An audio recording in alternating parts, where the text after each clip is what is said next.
nkwa ndị ichie na-ekwe boys now. If I na promise boys now bụ community building money. Say they talk say this place na village. Make they put am a few $billions.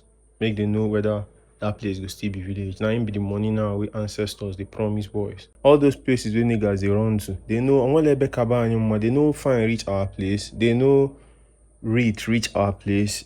They know be anything reach our place. So our place has to be fixed.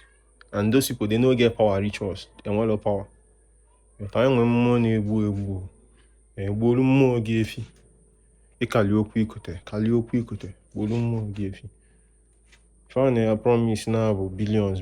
Ọbọkwa ego eji alụ nation ma ọbụla adịnife sim na ife o need bụ his own nation. Niggas wey dey fix up their ikenga nna fa agbatọtaga azụ. Ego this our generation of ọgọ mmụọ ga-enwe bụ ego ebunye anyị bụ ego eji alụ community. So dozie ọra gị.